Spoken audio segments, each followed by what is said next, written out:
Good evening, ladies and gentlemen. Thank you for being here for our 7th annual Remembrance service and candle lighting ceremony. It takes a lot of courage and a lot of strength to come to this building, and we realize that. I understand that the first time you had to come here, that was a pretty big day. That was a very big deal. That was a day when this person that you've loved with all of your heart and soul left this plane. And you came here to start this journey that this year has brought you through. And it's quite an honor for you to come back again and let us be with you again tonight and be in this place and remember these incredible people who've changed our world and touched our lives. And that's why it's important for us to remember them tonight. We thank you for the honor of getting to be with you and want you to know that it's perfectly okay to not be okay here. And that's what this place is for.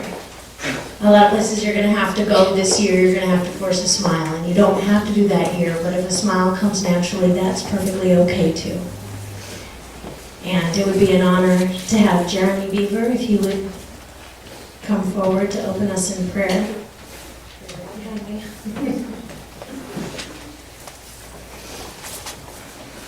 It's my pleasure tonight to open our service in prayer. Not only do I have the privilege of serving here at Thompson's, but I also have an ornament on the tree tonight, as we lost my dad in October. So let us bow our heads tonight and honor our King. Dear Heavenly Father, we come before you tonight, and our hearts are broken because we have lost people that are very close to us. But we also are able to latch on to the hope that you provide for us tonight. That they have gone to a better place, to the other side. And we want to take this opportunity, dear God, to honor their lives tonight and celebrate the good things and remember the good times and continue to reflect on so many things that we have to hold close to our hearts. So we thank you for that opportunity tonight to come together and to remember. We thank you once again. In your name we pray.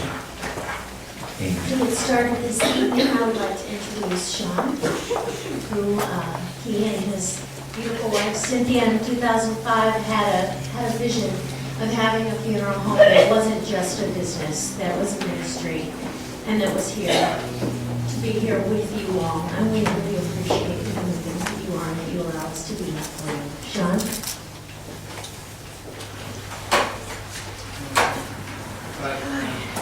Good. Have staff come forward. And I just want to thank everyone, staff. We're my family, they know we love each other, we hate each other, we take each other brothers, we push each other down. 5 years ago, or in 2005, as Carmen said, we were able, when we took over the funeral, we wanted to kind of have a ministry first idea with the business second in mind, and we feel like we were able to do that. Hopefully through what we're able to do, we've been able to help you all deal with your grief and walk through the situations you're working through. So real quick, I just want to introduce my staff and my friends and my family. I'll start with my lovely wife of how long? 16 years?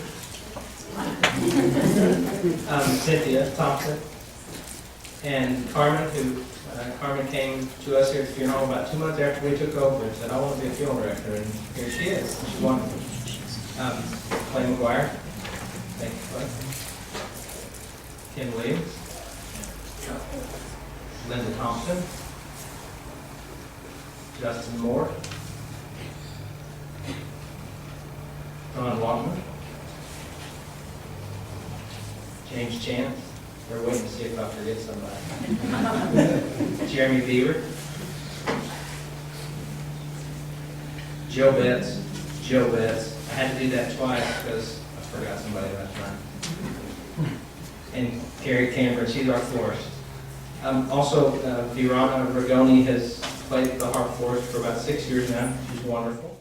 Again, wish that you all have a happy holidays and happy Christmas and New Year's season. And we're honored to be able to help you. So thank you.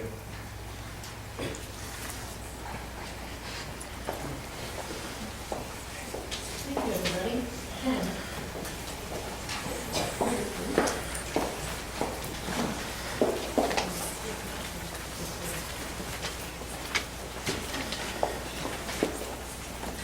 This reading of My First Christmas in Heaven is on the back of the program that you were handed out, so if you'd like to follow along. And from time to time, you might need to help me through a verse or two.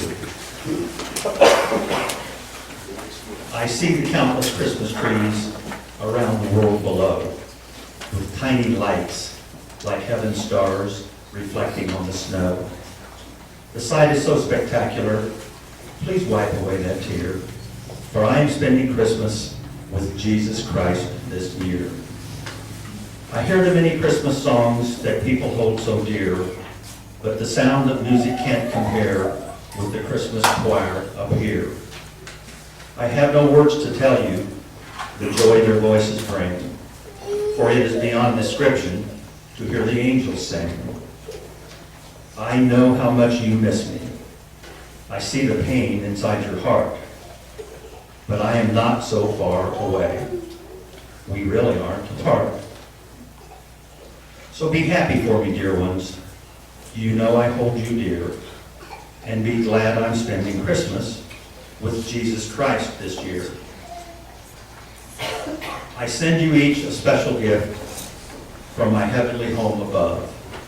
I send you each a memory of my undying love. After all, love is the gift more precious than pure gold. It was always most important in the stories Jesus told.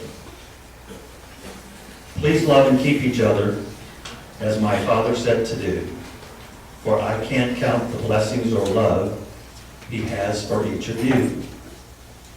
So have a Merry Christmas and wipe away that tear. Remember, I'm spending Christmas with Jesus Christ this year. Thank you, Ken. I'd like to invite Paul Fredericks to come down as part of a wonderful group of Phoenix pastors. You might have gotten to meet him over the last few years. They help minister to us here for those of us who don't have a church building.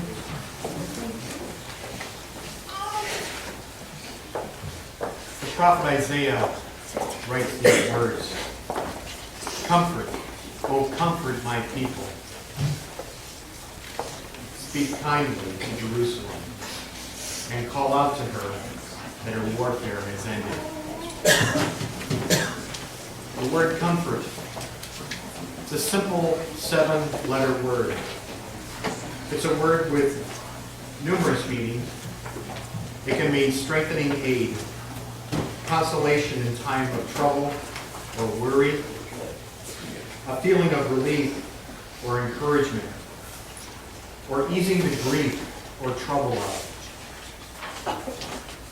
Is this your situation tonight? Is it relief that you need right now? Is there some way in which you need to be encouraged? What is the grief in your life that you would like to see lifted at this time? Right now, your desire is probably for the companionship of comfort.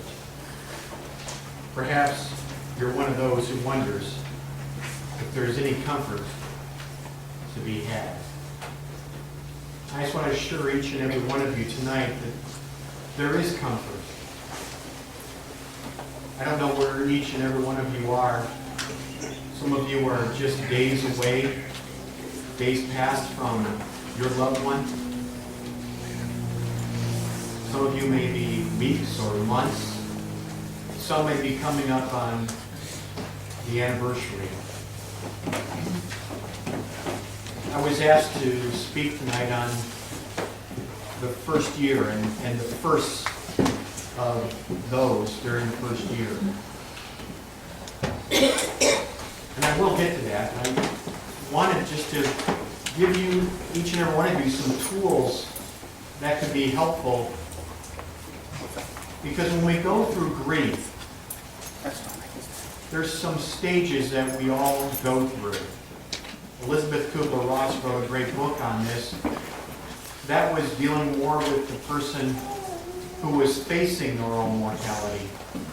What I'm about to share with you are those of us who are survivors, those of us who are overcomers, because that's what you are tonight. You're an overcomer. One of the first stages of grief that we go to is that shock and numbness when we hear the news first. And it's almost like we can't believe what we're hearing. And that usually lasts somewhere between 2 or 3 days, maybe 4. And then we go into a stage called searching and yearning. And some of you are probably right in the midst of this.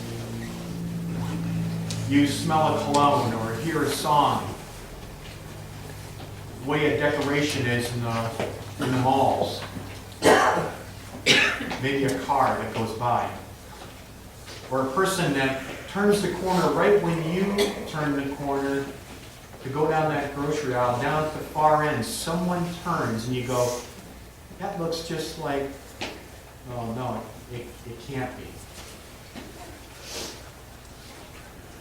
And it's those times that bring up the emotions and the grief begins all over again.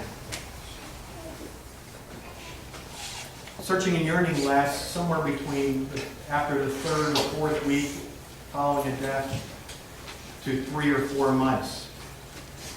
It's very normal.